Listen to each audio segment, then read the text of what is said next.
The line now. Good afternoon, Prof, and thank you so much for your time on the SABC News Desk. Good afternoon, my sister, and good afternoon to your listeners. Prof, it's Mr. Hlabisa's first rally to the people. What do you make on his comments, especially when it comes to better service delivery in the districts where he is today? And can we actually interpret this as him making good on his commitment, as per his press release, to travel from village to village, township to township, and really hear forgotten voices and unearth the wealth of the people? No, I think that it is a wise move, more especially because he has been one of the people who have been in the IFP for quite some time. So obviously he might have seen the party's strengths as well as the party's weaknesses. So then as a new leader, what you then do is you don't try to rock the boat, as it were. So you appreciate the achievements that the party has made, but then you capitalize on that, and then of course try to consolidate the party's power by filling in the gaps. So if you realize, for example, one of the things he has been saying since he assumed this position was that he wants the IFP to expand to all other provinces where it doesn't have significant presence. But then secondly, he also wants to improve on service delivery. And then his idea of visiting townships is a welcome move, because then what it will mean is that the party will be able to attract supporters who are not ordinarily members of the IFP, but will then count on him as a new leader and then say they are prepared to give him the benefit of the doubt. So I think as a new leader, he's on the right track. Prof, I want to ask you, what contributed to the electoral decline? Was it splinter parties, infighting, or could it just be that we're still dealing with identity politics, where the IFP is still seen by and large as a Zulu party, but of course they've never actually identified themselves as such in any document since they've been established? No, that one is a worrying factor. When Inkatha was formed in 1975, it was a cultural movement, and basically its primary focus was Zulu cultural identity. But then over the years, it has grown up as a party to embrace other racial groups. You may have seen that it has in fact given both the ANC and the DA in the predominantly Indian communities a good run for their money. So basically then it's a party that is trying all it can to expand. And if you look at also at the leadership, both at national level and the provincial legislatures, you may have seen that there are some racial groups that are well represented, and some of them are occupying senior positions. If you think, for example, of Honorable Singh, he has been one of the leading people in the party, and he has done exceptionally well in that position. And there are quite a number of others. So, but then that doesn't nullify the fact that originally the IFP was a cultural movement before it became a political party, and therefore it appealed more to the Zulu identity than to any other ethnic group. But then, as I say, over time, the party has tried to change that, and the new leader has in fact not ignored that reality, and he has made a commitment that he will try to do his best to expand the party so that at least the other racial groups are also well represented, not only in the leadership position, but also as members of the party. Because as you know, most of the members are in fact black and predominantly Zulu. But then the same would apply to the ANC, because most of its members are black, even though they are not necessarily Zulu, but most of them are black, and then you still also have other racial groups. Prof, when it comes to the IFP building a presence in other provinces, aside from KZN, and when we look at their national expansion program, what factors should the party be taking into account right now to expand effectively across the country? I mean, we're seeing all the IFP top brass were deployed across the nation just before the elections, but did they not just leave it too late? I mean, this last election was their sixth one, and they've had, 24, 25 years to grow nationally as a party.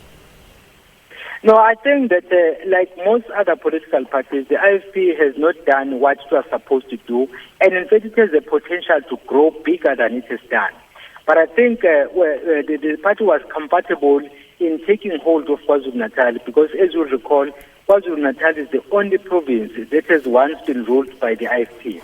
And so far then the investment has been to to try and regain that leadership position in KwaZulu-Natal, which is not bad in itself, but it's not supposed to be the case, because then what we need is not necessarily to get hold of one province, but to see that you make inroads in the other provinces as well.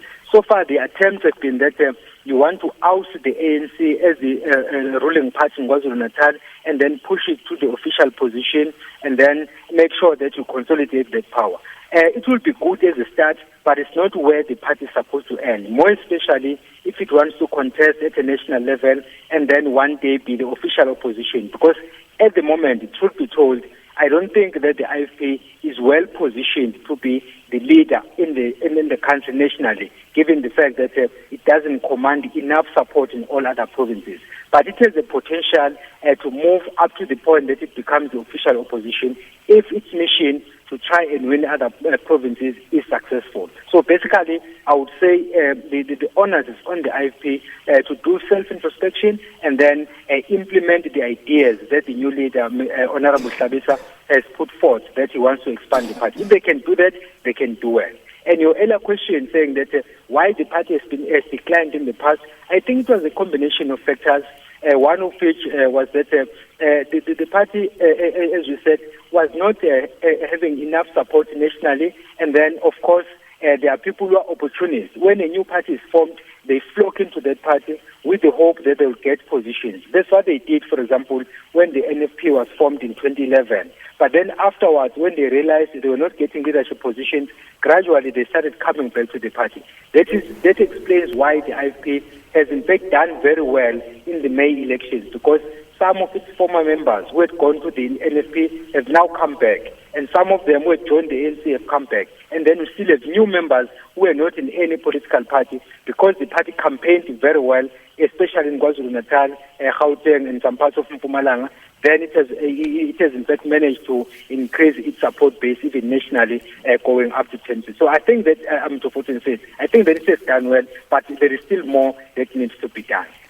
Professor, the IFP was recently very much at pains to set the record straight when it came to the Ingonyama Trust Act being portrayed in some sections of our media as a sort of bribe or sweetener made in secret by the apartheid regime to pacify Prince Buthelezi and then kind of persuade the IFP to go ahead and participate in those crucial 94 elections.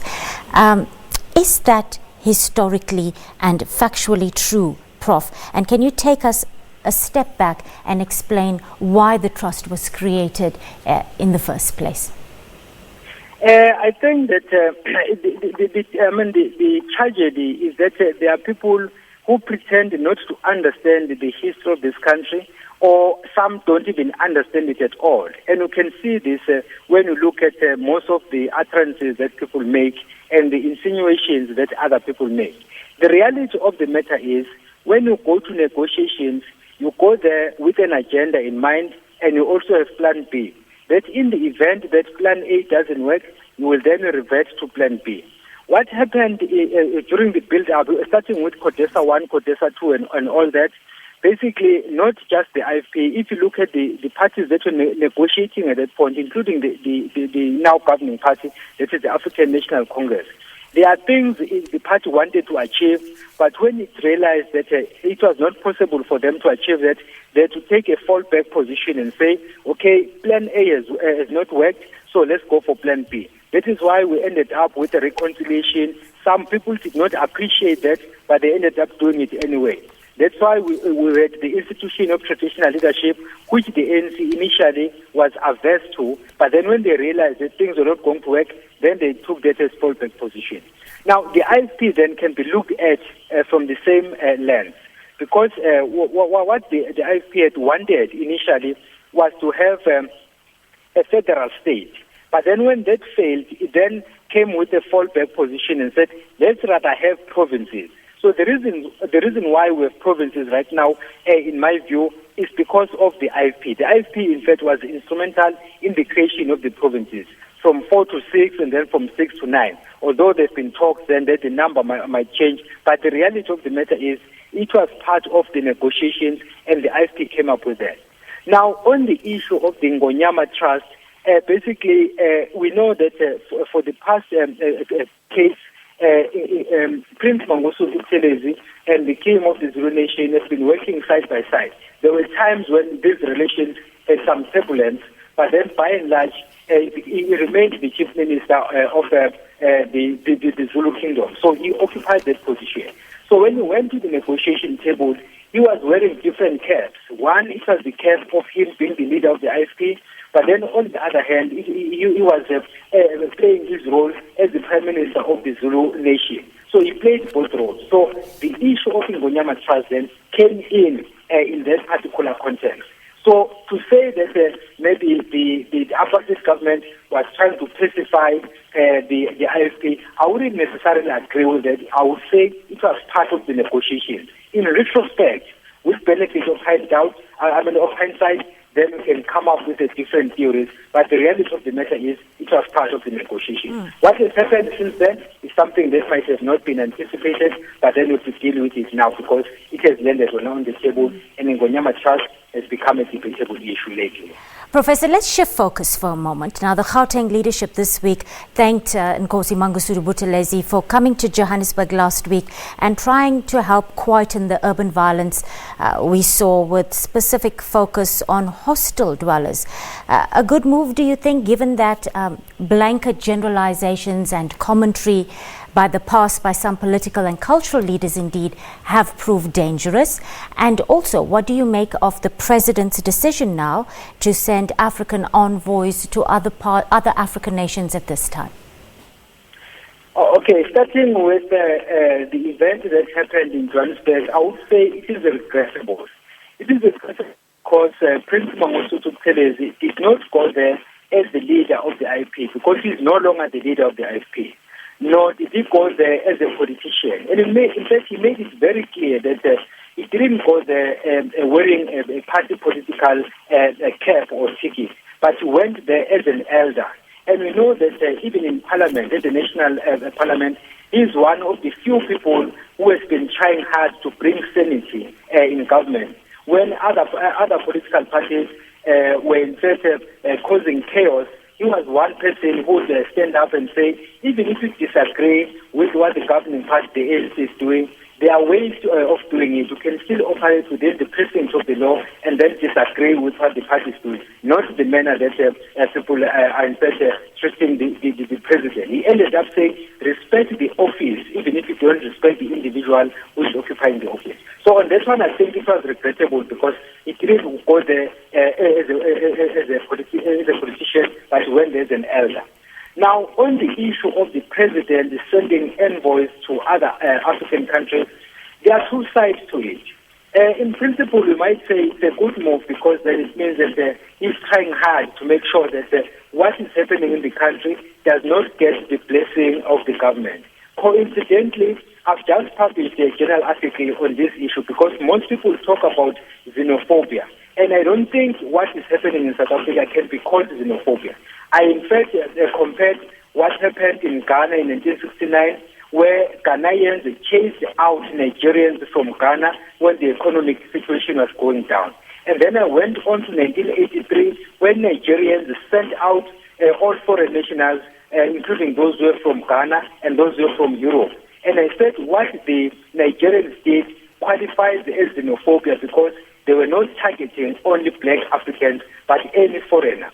But then what happened in Ghana in 1969 was xenophobia because it was Ghanaians chasing away Nigerians. Then I said what is happening in South Africa cannot then qualify to be called xenophobia because we have Chinese, no one is saying anything about them.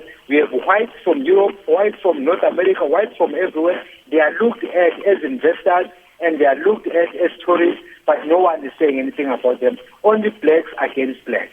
So when the president took a decision then to go and explain to the international community, one thing I'm not happy about is that he's doing this at the time when the country's economy is not doing well. So the question is, why didn't he assemble a team and then dispatch it to go to the embassies? Because all these countries have embassies in Pretoria and everywhere in the country. Why waste the money and then send them on a tour of a number of countries? and then in the process waste a lot of money. So that's the part I don't understand. But then in terms of trying to explain to the international community, that one I agree with. But it's just the mode of operation that I disagree with, especially given the economic climate in the country. If I were the president, I would have not sent them outside. I would have rather sent them to the embassies, or even written official letters from the presidency straight to the embassies explaining the situation. Otherwise, why do we have embassies if they are going to go to those countries anyway? Professor Mngomezulu, thank you so much for the clarity and sharing your knowledge with us.